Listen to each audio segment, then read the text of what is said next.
Bon, ben, il faut comprendre que le partenariat n'a jamais changé entre la France et ses anciennes colonies africaines, que ce soit la droite au pouvoir ou la gauche au pouvoir.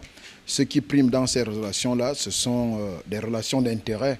Vous savez, le général de Gaulle disait que la France n'a pas d'amis, la France n'a que des intérêts. Donc, les relations interétatiques sont d'abord des relations d'ordre d'intérêt réciproque.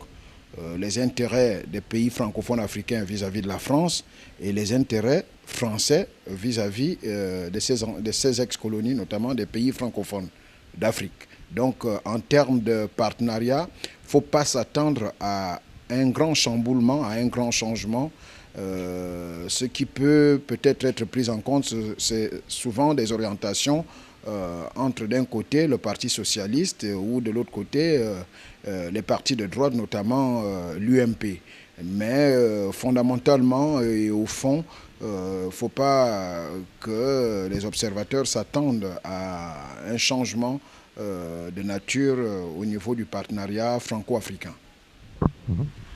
Si le président Sarkozy arrivait à remplir pour un prochain mandat, comment poursuivre les relations entre la France et Bon, ben, disons que la nature des relations a d'ailleurs été faussée.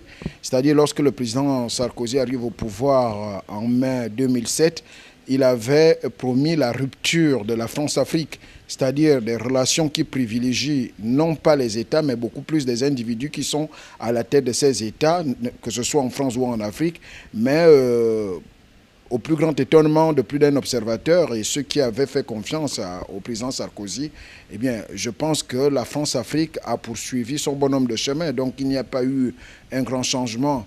Si bien que si le président Nicolas Sarkozy rempilait, malgré les sondages qui le voient partant, eh bien, je pense qu'il n'y a pas grand-chose à attendre de la part de Nicolas Sarkozy. Je pense qu'il a habitué le monde à des déclarations et des déclarations qui, somme toute, n'ont pas été toutes respectées.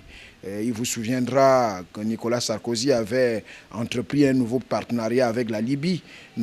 N'empêche que c'est Nicolas Sarkozy qui a été un des grands soutiens de la rébellion libyenne pour faire partir Muammar Kadhafi du pouvoir. Donc, le retour au pouvoir, sinon le maintien de Nicolas Sarkozy au pouvoir n'est pas de nature à apporter un grand changement dans les relations qu'il entretient avec les chefs d'État africains.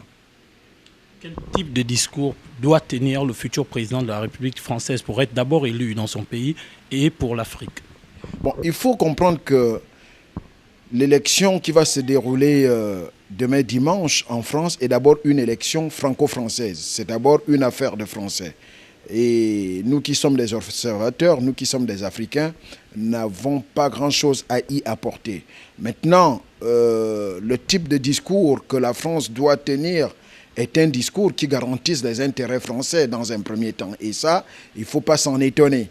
Et maintenant, ce discours peut prendre des orientations différentes en fonction des erreurs qui ont été commises par la France en Afrique et surtout en fonction des intérêts de chaque partenaire, notamment entre la France et les pays africains.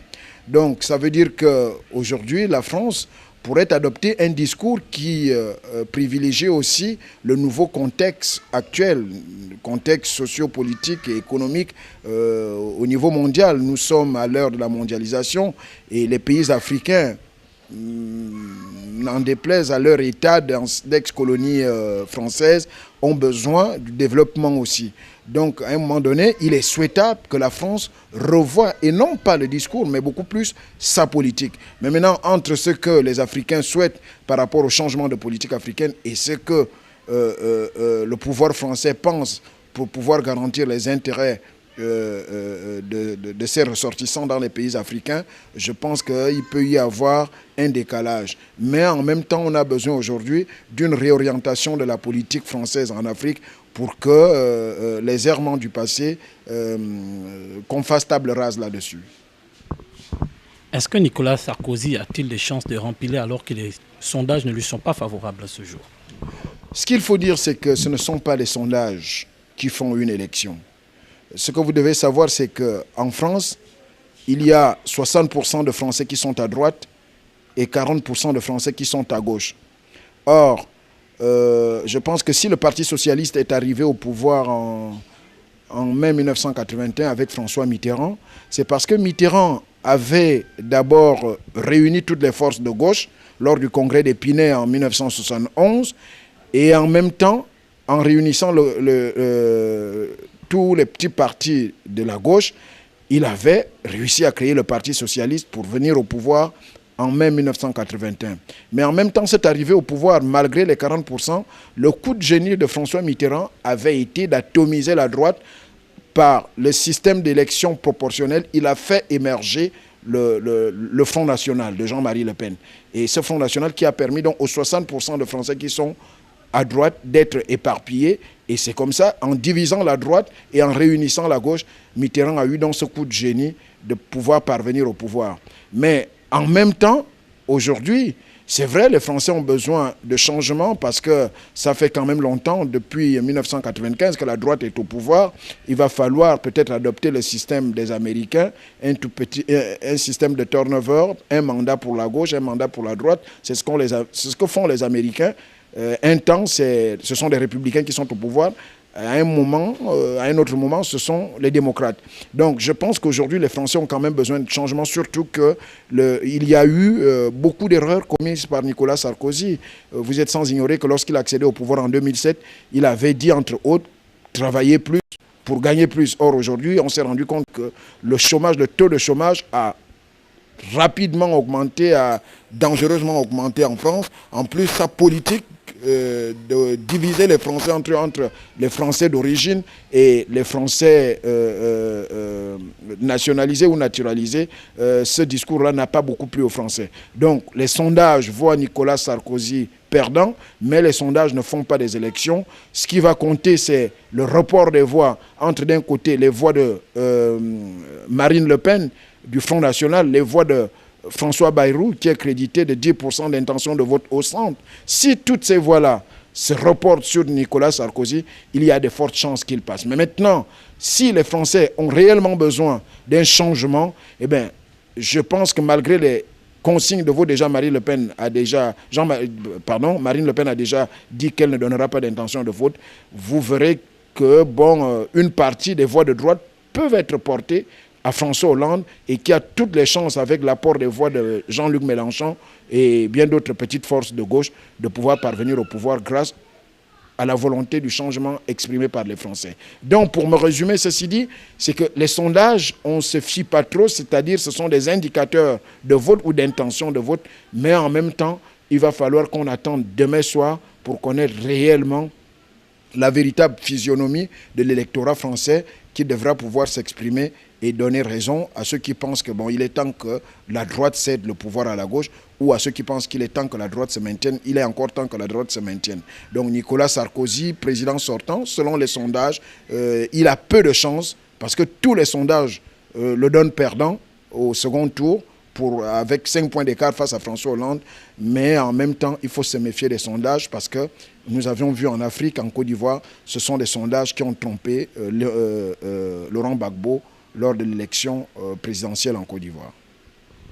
Aujourd'hui, les Gabonais s'intéressent de moins en moins à la politique, tant sur le plan national qu'international. Qu'est-ce qui explique ce genre de comportement? Vous avez effectivement raison. Beaucoup de Gabonais aujourd'hui se désintéressent à la chose politique à cause de plusieurs facteurs, mais les facteurs les plus déterminants sont notamment ceux liés non seulement au discours incohérent de nos acteurs politiques aujourd'hui au Gabon. Et en plus, il y a donc ce discours incohérent, c'est-à-dire le comportement incohérent de la part de nos acteurs politiques. En même temps, ceci pour dire au fond que au Gabon aujourd'hui, on s'est rendu compte que nous n'avons pas des hommes d'État, nous avons plutôt des hommes politiques. Et effectivement, un homme politique a une visée qui est sa visée personnelle, son positionnement personnel, alors qu'un homme d'État a une vision, c'est-à-dire la vision de l'État, la vision du pays. Et c'est ce qui manque encore au niveau du Gabon, c'est-à-dire on a très peu d'hommes d'État, mais pour plusieurs hommes politiques qui ne sont là que pour leur propre visée, c'est-à-dire leurs intérêts personnels. Et du coup, le peuple se sent désabusé par ce genre de discours, par un comportement incohérent, par, si vous voulez, une démagogie sans précédent. Mais en plus, les hommes politiques brillent par une incohérence dans leur façon d'agir et ne prennent pas réellement en compte les desiderata, c'est-à-dire la volonté populaire. Voilà, entre autres, ce qui peut expliquer aujourd'hui les forts taux d'abstention que nous enregistrons pendant les scrutins qui ont toujours caractérisé le processus démocratique de notre pays depuis 1990. Au regard de l'actualité internationale sur le plan naturellement de l'élection en France, quel est votre avis personnel sur la campagne électorale et l'élection de demain? Bon, mais ce qui peut être mon avis, c'est que bon, je pense que la campagne s'est déroulée, nous l'avions suivi à la télévision, dans les différentes chaînes de télévision françaises.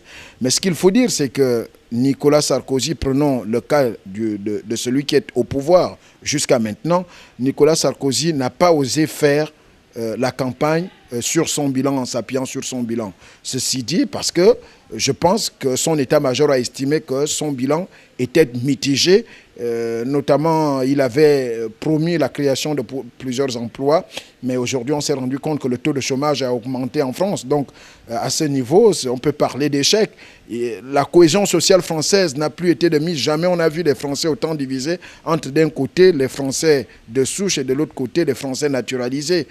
C'est comme si le pouvoir avait attisé la division du peuple français. Donc, à partir de là, on s'est rendu compte que de plus en plus, Nicolas Sarkozy, ne pouvant s'appuyer sur un bilan qui, de mon point de vue, est tout à fait mitigé, a beaucoup plus droitisé son discours, c'est-à-dire en allant pêcher l'électorat de l'extrême droite, dont les thèmes favoris sont l'immigration, les questions de sécurité. Or, Dieu seul sait que la France ne s'est pas bâtie d'elle-même aujourd'hui avec des Français de souche. Il a fallu l'apport des Français d'adoption. Et maintenant, prenons le cas de la gauche, notamment le navire amiral qu'est le Parti socialiste. Ça a été une campagne assez bien menée, contrairement à ce qui avait été vu avec Ségolène Royal en 2007.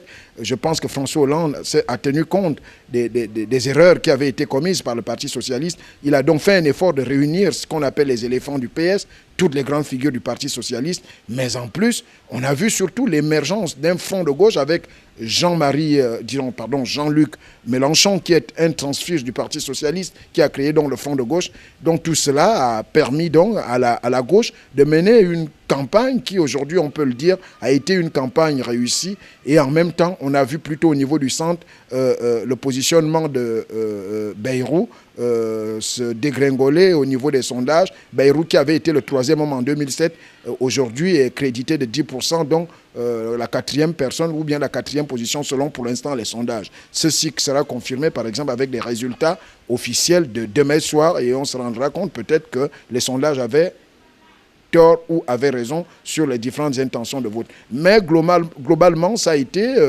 une campagne qui a beaucoup inspiré, je pense, nos acteurs politiques avec des programmes bien ficelés, avec un chronogramme annoncé et des priorités, contrairement à ce qui se passe dans des pays africains, notamment au Gabon, où chacun a presque, où tous les candidats disent presque la même chose sans pour autant nous faire voir où se situait la différence entre les uns et les autres. Merci, M. Jonathan Toutou. Je vous en prie.